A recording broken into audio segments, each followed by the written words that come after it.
Chapter 7. Jimmy waltzes along with the rest of us for almost half an hour until we know the first scene. It's a dance with the princess and king and queen and all the animals of the forest, including Isabel the owl, Annie the bluebird, Kimmy the frosting-faced chipmunk, and Jimmy the magical dancing squirrel. Then everyone leaves the stage and I stand next to the garbage can that looks like a wishing well and smells like peas. My lines are taped to the side of the garbage can on note cards now, but they won't be there once I memorize them. I play with my golden ball. "Hold on," Mrs. Alloy says. "Could you act like you really like that ball, Marty? It's made of gold, you know." I look down at the ball in my hand. It's one of those bouncy super balls you get out of the gumball machines at the grocery store if your mother gives you a quarter. It smells like dirty rubber and is more greenish than goldish. It's also a little sticky. But I have a great imagination, that's what Mom says, so I imagine it's really gold.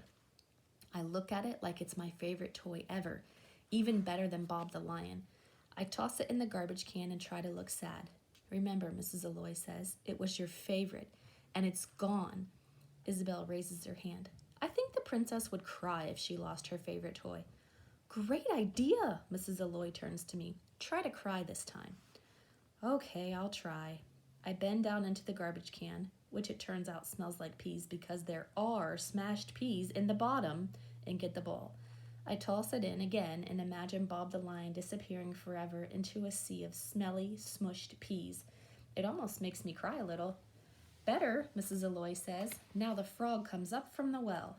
I peek into the garbage can. It's empty except for the ball and the peas. "Oh," Mrs. Alloy says, "I guess I forgot the frog." She pulls a frog stuffed animal with long floppy legs out of the desk drawer. It's a sort of stuffed animal you win at the county fair if you can't pop the balloon with the dart, but you get a prize for trying. "That's it," I say. "That's not a bullfrog." It looks like a frog that a 4-year-old would draw. Its eyes are all buggy and huge and white, and its legs are too skinny, and it's all the wrong colors. A way too fuzzy neon green with purple spots. "It will be just fine," Mrs. Alloy says. "Now where's our prince?" "Right here." Rupert Wingfield steps forward. He told me at recess he didn't want to be the prince any more than I want to be the princess, but his parents are making him do it too. "Get in the garbage can," Mrs. Alloy says. "Get in it?" "Yes." "But it smells like peas in there." She points. Rupert climbs in and she hands him the frog. "Now when you hear the princess crying, make the frog pop up and say, 'How can I help you, fair princess?'" Rupert ducks down into the garbage can, but before I can toss the ball in after him, the classroom door opens and a tall guy walks in. "Sorry I'm late," he says, and smiles so big that I can see every one of his bright white teeth. "I'm James Jackson, and I'm happy to be working with you fine actors and actresses. You must be our princess." He reaches out to shake my hand. His head is perfectly bald, and he's way cooler than any teacher I've ever met. "So where are we?" he asks. "I'm about to lose this." I hold up the bouncy ball. "And then I'll cry, and Rupert will pop up from the garbage can and ask if he can help." "Let's get one thing straight right now," James says. He smiles a huge smile and rests his hand on the edge of the garbage can. "We're going to make magic here. Theater is magic, so this can never be a garbage can again. It's an enchanted wishing well." He runs his hand over our painted-on cobblestones. "It's made of cool, damp, mossy old stones full of ancient magic. Anything can happen here." When I look at his face all serious and believing, I believe it too. I can't even smell the peas anymore. "What I meant," I say, "was that I'm about to lose my golden ball." I hold it up and stare at it in the classroom light. I imagine it sparkling in my hand and I sniffle a little. It's my favorite thing and I don't know what I'll do without it. "That's magic," James says. "Now let's go for it." Chapter 8. We practice our lines every morning, and James helps run our rehearsal at the end of every school day. On the first Friday, he teaches us how to improvise. That's a fancy word for making stuff up when you can't remember a line or you forget what you're supposed to do. "Improvisation is the art of being spontaneous," James says. "What's spontaneous?" Rupert asks. "It's when you do or say something without thinking about it. You just do it." He snaps his fingers. "Hey," Jimmy Lawson says, "I'm going to be good at this. My mom says I never think before I say stuff." "Let's give it a try with a fun game, okay? It's called Sculpture Garden. Anybody know what a sculpture garden is?" Annie raises her hand. It's a collection of statues. My mom and dad took me to the Beverly Cleary Sculpture Garden in Oregon when we went there to visit my aunt. There's a statue of Henry Huggins and one of his dog Ribsy and one of Ramona Quimby stomping in a puddle. Great, James says. We're going to be a collection of statues too. And all those statues will work together to tell a story. Ready to play? We nod and James lines up the first group and has us count off from 1 to 8. Now who's number 1? Veronica Grace raises her hand. You're the first statue, James tells her. Stand in the center of the room, strike a pose, and announce who you are and what you're doing. Like if you were that statue Andy told us about, you'd say, I'm Ramona and I'm splashing in a puddle. Okay, Veronica Grace thinks for a second. Then she skips to the center of the room and stands twirling around in circles. I'm a beautiful princess dancing at my wedding. Okay, but you have to stand perfectly still in one pose, James says. Like you're frozen. Sculptures don't twirl. Veronica Grace frowns, but she freezes up on her tiptoes with her arms in a circle over her head. Great, James says. Now whoever is number 2 goes up and adds to the sculpture garden. That's me, Annie says. She scrunches up small under one of the desks right next to Veronica Grace's princess statue and says, I'm a mouse that snuck into the castle and I'm scurrying under the table looking for crumbs of wedding cake. You're adding to the story. That's great, James says. No, it's not. Veronica Grace unfreezes. She puts her princess hands on her hips. You can't be a mouse at my wedding. Yes, I can, says Annie. I'm improvising. Exactly, James says. One of the rules of improvising is that everyone's ideas are valued. When one of your fellow actors or actresses makes a decision to improvise, you can't question. You just have to go with the idea and build on it. He looks at Veronica Grace. She gets back up on her tiptoes, but doesn't look happy about it. She keeps making faces at Annie Mouse statue under the desk. Number 3? Jimmy Lawson walks to the desk Annie's under and curls up into an even tinier ball next to her. I'm one of the cake crumbs, he says. James laughs and nods. Now you've got it. Keep going. Rashina steps up, holds her head high, grabs a yardstick, and raises it like a sword. I'm the king, calling for order in the court. Rupert gets down on his hands and knees in a ready-to-pounce position. I'm the cat sniffing out the mouse who's sniffing out the cake crumbs. Annie Mouse statue looks nervous, but she stays still. Kimmy Butler and Isabel Pike climb up onto the desks, pretending to be wedding guests who saw the mouse and got scared.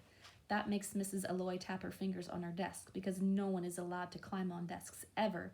But James doesn't know that and doesn't look like he cares, so he just keeps going. Number 8? It's my turn, and I've been having so much fun watching, I forgot to think of something to do. Finally, I grab a purple pillow from the reading area, drop it in the center of the scene, and do a headstand on it. I'm the court jester. I'm providing the entertainment.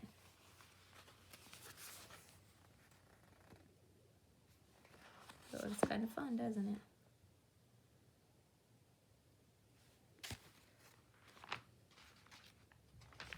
Fantastic, James says. Now hold that scene a minute and really think about getting into character. Be that princess, that cat, that cake crumb. Jimmy Lawson scrunches smaller. I try to be perfectly still and think court jester thoughts, but all the blood is rushing to my head and making me see things all spotty, so I'm wobbling a little. I'm pretty sure that's bad because statues don't wobble unless they're about to fall down. Just in time, James says, now when I clap my hands, the sculpture garden comes to life. I want you to do and say whatever your character would do and say in this situation, given everything happening on our stage right now. Ready? James claps his hands, and I let my feet drop. When I stand up, I forget about being the court jester for a minute because Annie Mouse is scampering around on her hands and knees, chasing after Jimmy the Crumb, who's rolling from desk to desk. Rupert Cat is chasing Annie, and Rashina is waving her sword, shouting, "Halt! Stop that! In the name of the king!" Veronica Grace must be a great actress because she looks just as bug-eyed as she would if Annie were a real mouse. She jumps up on the desks with Kimmy and Isabel to get out of the way.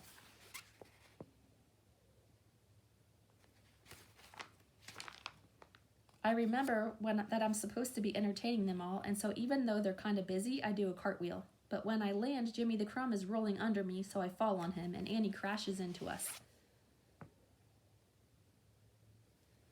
I declare this wedding finished, Rashina yells, and she yells it in such a big booming voice that we all just stare for a minute. What is going on here? Mrs. Grimes is standing in the door.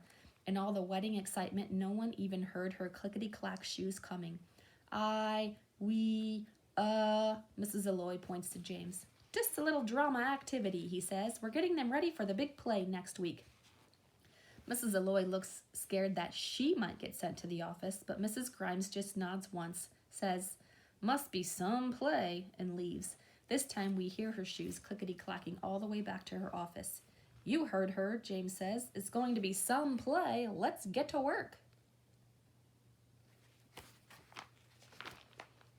Chapter 9. By the second Friday of rehearsals, I'm really good at losing my golden ball. I almost cry every time, and I haven't called the wishing well a garbage can in 3 days. 1 week to your big day, and you're almost ready, James says. Let's move on to the scene in the castle. Okay, princess, you've made this deal with the frog, and you really, really regret it. You can't stand the frog. Let's see it. I sit down in the chair where I'm supposed to be having my royal dinner and stare at the stuffed frog next to me. I try to look like I can't stand him, but he's very cute and froggy in a silly, ugly sort of way. Marty, try again. Mrs. Alloy rushes in and scoops up the frog. This is a horrible, slimy, disgusting creature. You have to look disgusted. I try again. Mostly I just feel bad for it, though. James takes the frog from her and squats down next to me. Here's the thing, he says. You're looking at this frog like Marty would look at it, right? I nod. And I'm going to guess that Marty really likes frogs. I nod again. Jamie gives the big white smile. I like frogs too, he says. Did you know some frogs can jump up to 20 times the length of their bodies? That'd be like me jumping more than 100 feet. It's my turn to smile. Yep, and did you know the longest frog jump ever was made by a frog named Saint G in South Africa? Annie steps up and tugs my sleeve. Hey, yeah, we read about him at the frog exhibit at the Museum of Natural History. The frog went almost 33.5 feet in just 3 jumps. It was really awesome. For a minute, I forget I'm mad at Annie. She and James and I start frog hopping around the room. We have a great time until we hear the maracas. Have we forgotten who is the princess and who is the frog? Mrs. Alloy puts her hands on her hips. Just a little character exploration. James takes my hand and pulls me up to stand. Annie goes back to her tree in the forest. So, James says, Marty loves frogs, but I'm not Marty. Right, he says, and tips my chin up into the air. Get some finicky princess attitude going. Let's try it again. When I think about it that way, it's kind of fun. I imagine I'm even snootier and snippier and fancier than Veronica Grace. I narrow my eyes and wrinkle my nose up at that frog on the chair next to me. Perfect, James says. Finally, the frog ends up on my pillow. I said I'd let him share my bed, but I'm supposed to throw him against the wall instead. Then the frog is supposed to turn into the prince. Be gone with you, I yell. I hold the frog by one of its long dangly legs and whirl it. Round and round in circles over my head before I let go. The stuffed frog flops against the classroom wall and lands under the chalkboard in a pile of dust. Rupert steps out from behind the bookshelf with his crown on. The princess is supposed to be very happy to see him. I'm not happy. I feel bad for the stuffed frog. Cut, James says and picks up the frog. He hands it back to me. Marty? Yes? Go away and send out the princess. Okay. This time I throw the frog and rush right over to the prince. A prince? You're really a prince? Why, yes, fair princess, Rupert the prince says, and now the spell is broken. Will you marry me? Of course, I say, and we link arms and walk off stage while my parents, the queen and king, smile and wave. Better? I ask. James applauds. Perfect. Okay, but there's still something I don't get, I say. What's that? Well, the princess can't stand the frog, right? I mean, she hates it and ends up throwing it against a wall, and then when she finds out it was really a prince, she loves him? Right, James says. And you expect him to be okay with that? I point to Rupert. My feelings were kind of hurt, he says. I know, James says, but you have to remember this story was written a long time ago. Annie jumps in. Actually, my mom told me that in a newer version of the fairy tale, the princess doesn't throw the frog against the wall, or cut its head off, or anything awful like that. She kisses it and sees that it's really beautiful, and that's what breaks the spell. See, that makes more sense, I say. Ew, Veronica Grace squeals. Oh, be quiet. I look down at the stuffed frog in my hands. He looks sad about the whole thing. His mouth is too small and his eyes are too big. And he doesn't even have any eardrums. He has a beanbag bottom that's all droopy. He'd never survive in a real pond. I toss him to Rupert. Ribbit, Rupert says, and makes the frog jump into Veronica Grace's desk. She screams, "Ha! Imagine if it were a real frog," I say, and then I get a great idea. It's not a princess idea at all. It's a 100% Marty idea. I look over at Rupert, and before I can say a word, he's smiling like crazy. "Are you thinking what I'm thinking?" I ask. He nods. "I sure am." Turns out my Marty idea is a Rupert idea too, and it's the best idea ever.